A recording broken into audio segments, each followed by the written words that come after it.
Hi, good afternoon, and thanks to the Fun&Serious Games Festival for inviting me here to speak.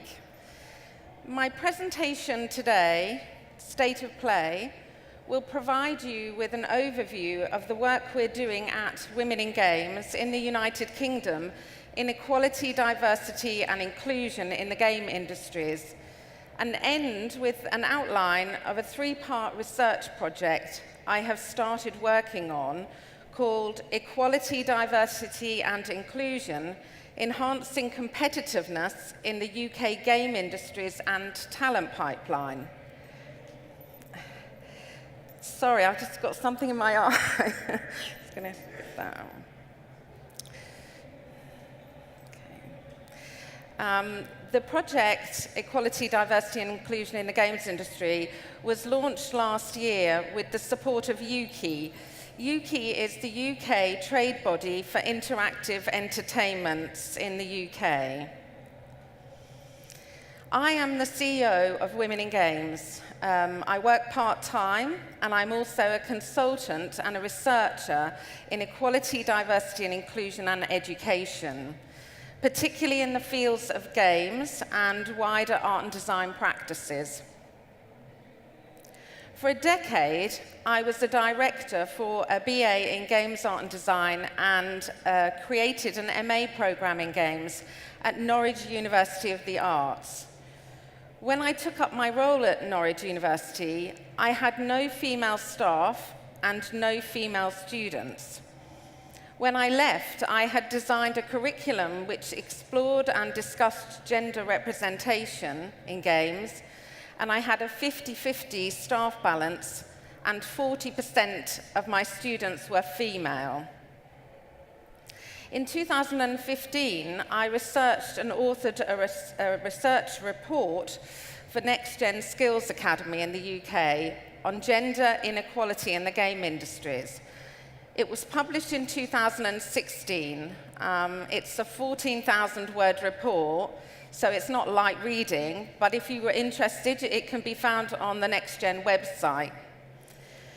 The findings concluded that there was a lot of work still to be done to gain gender equality in the game industries, particularly in the following 5 areas: equality, fairness, and work-life balance, education, dignity at work, bullying and harassment, age, seniority and absence of women in the boardroom, and most women don't make games. And these are areas I have focused Women in Games activities on since I took the CEO role in 2016. Any CEO utilizes their own interests and expertise to get the job done, and I'm no different. I believe the following 3 areas are key to the way in which Women in Games is changing the picture: advocacy, education, and research. Women in Games is a not-for-profit organization founded in 2009. It provides encouragement, support, and advocacy for women and girls throughout the game industries and the educational pipeline, nationally and internationally. Women in Games encourages female talent and challenges gender inequality and discrimination.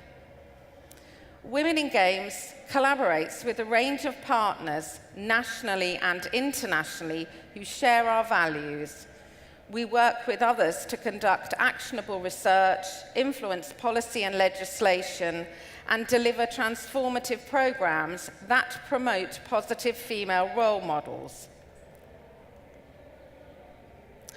Women in Games is focused on the following 6 core areas: education, all levels, including training and apprenticeships; entrepreneurship, empowerment, women in business, helping women to start their own businesses and thinking about leading their own businesses; engagement, this is HR focused, looks at recruitment and career progression within the game industries; equality, the work still to be done in the sector on pay and opportunity.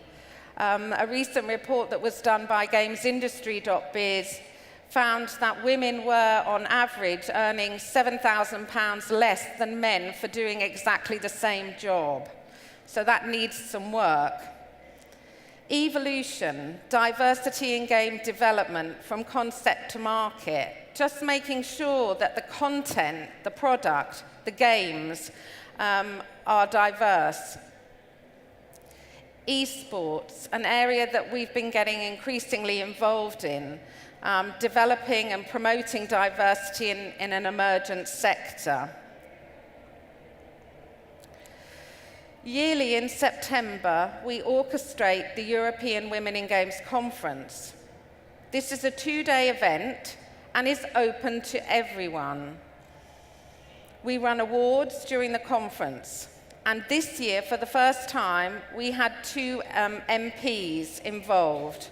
Sharon Hodgson, MP from the Labour Party, gave a keynote address in support of our sector, and Margot James, Minister of State for Digital and Creative Industries, sent us an extremely supportive video which we were able to show the audience, and which can be found on our website if you wanted to see it. And this year we were overwhelmed with interest and support. Our tickets sold out almost immediately on release. Women in Games work closely with the UK trade bodies, particularly UKI, the UK's interactive entertainment trade body. I am a board advisor and trustee for the BGI, the British Games Institute, who have just opened the National Video Game Museum in Sheffield, where audiences can explore and play exhibitions about the past, present, and future of video games, and who are working hard to develop consortium projects which will bring all 3 parties and studios into the sector together across culture, education, diversity, and business. In 2019, Women in Games are planning to orchestrate a range of networking events across the year on the themes outlined earlier. One size fits no one. Equality, diversity, inclusion is complex, and Women in Games recognizes one fits no one. The sector is not a single game industry, but game industries. There are not a singular solution for diversity issues. Studios and companies are all sizes and all types. So, for example, we are currently working with REFIG, a Canadian social sciences and humanities research project, on a diversity toolkit which considers 4 different types of studios and has bespoke guidance. We are also contributing to UKI's Equality and Diversity Inclusion Group, holding monthly meetings to discuss ways to support studios. Talking's good, doing's better. Raising awareness is important, and I wouldn't be speaking here today if awareness was not growing. Gender pay gap reporting in the UK has publicly highlighted discrepancies of status and pay. But according to a very recent McKinsey & Co report, progress on gender diversity at work has stalled. They state that companies report that they are highly committed to gender diversity, but that commitment has not translated into meaningful progress.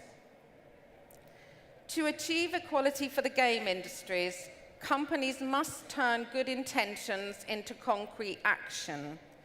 And I hope that going forward, companies will support us and work with us to achieve this. Women in Games are committed to engaging with actionable projects and partners to deliver those projects. We run an ambassadors program. We have 56 individual ambassadors across the UK and Europe.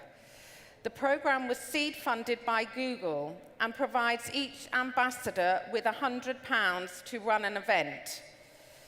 Examples have been talks and competitions in schools, Girl Gamer weekend workshops, Femfolio portfolio reviews for career progression.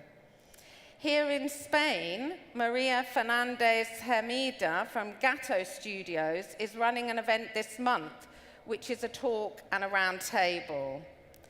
This program is about enabling women who work in the industry to reach out to their communities and build new networks with local government, schools, parents, and anyone who may be interested in a career in the industry.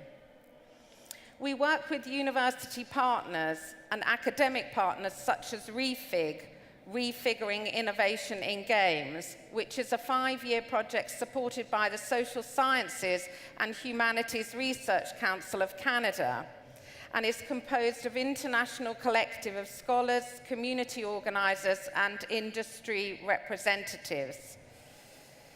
Women in Games are doing some research with prestigious universities in the area of diversity in higher education, gathering data on staff, students, curriculum, teaching and learning methods in order to understand more fully why, in general, there are not more female applicants to these programs.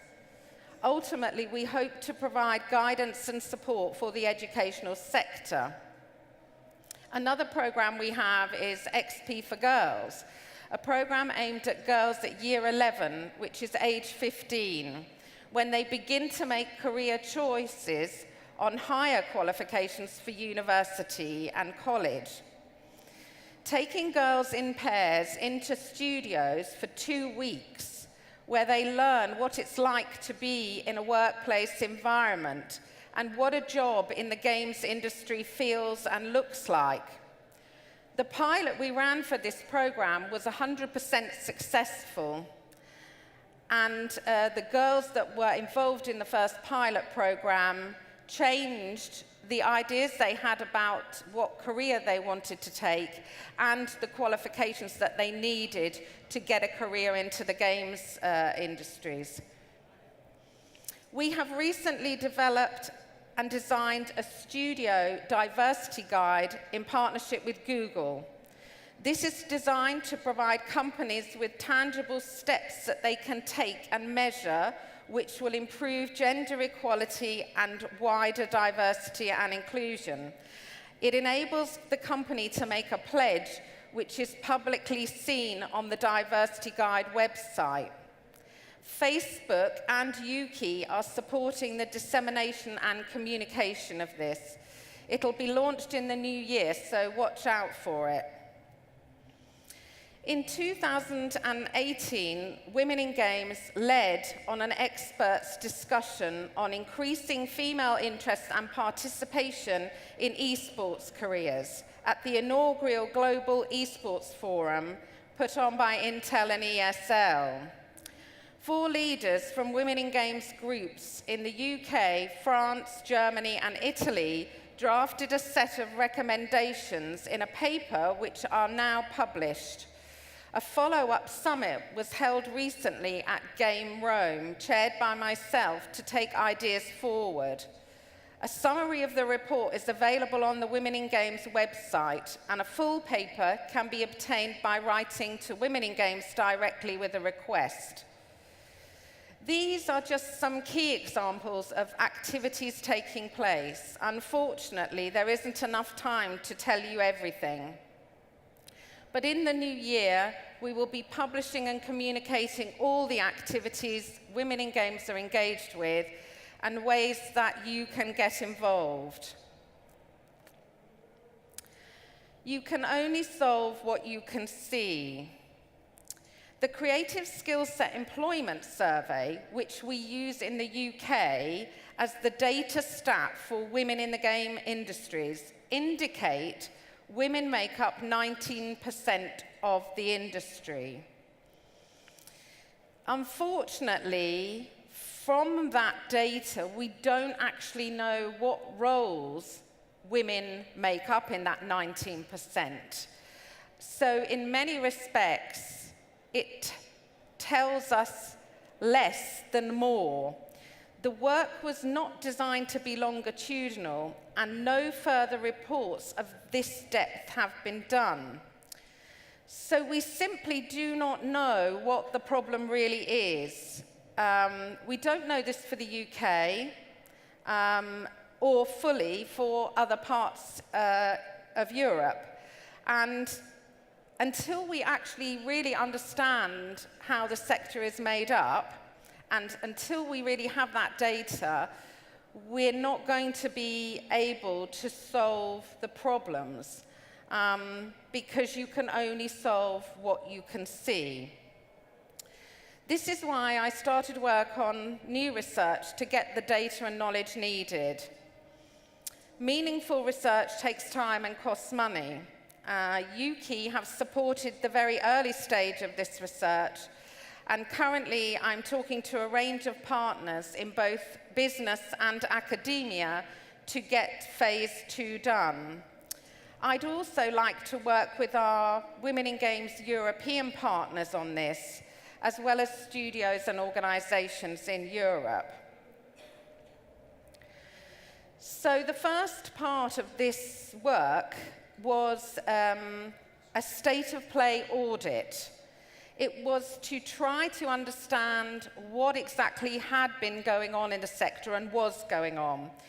So that early research started by looking at academic research, industry reports, government policies, other equality, diversity, inclusion organisations, programs and initiatives, who, what, where and how, game studios and tech companies, activities and policies that individual studios have, the educational sector, schools, colleges and universities, the training sector, regional and local government initiatives, grassroots activities and programs. The timeline was from 2010 onwards, and this is currently for the UK, but I'm very keen to set up a federation of organisations, women in games organisations across Europe, to look at what's going on in different countries. And that would enable us to put together a full report on Europe.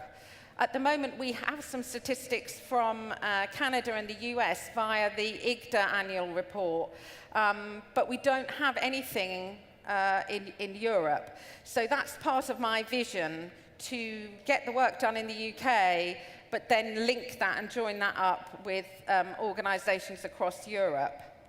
So let's go on to the next slide. Oh, okay. So this is just what we know now. It's very simple. We know that 50% of women and 50% of men, on average, are players.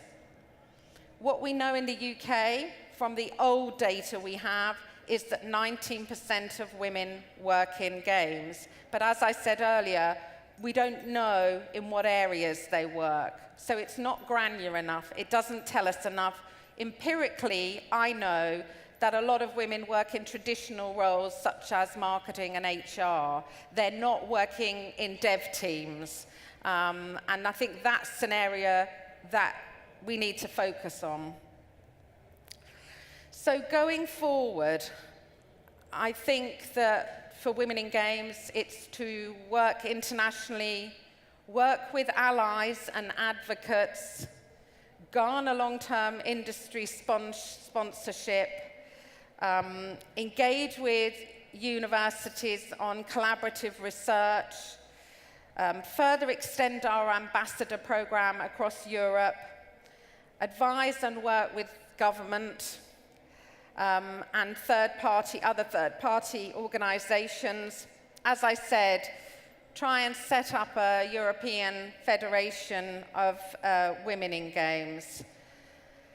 And I think that really a lot has happened and a lot has changed, but there's still a lot of work to do. And actually, women need the men in the game industries to support this. It's not a men, women, it's about men and women working together to make this a really diverse, inclusive, and the creative industry that it really deserves to be. Thank you very much.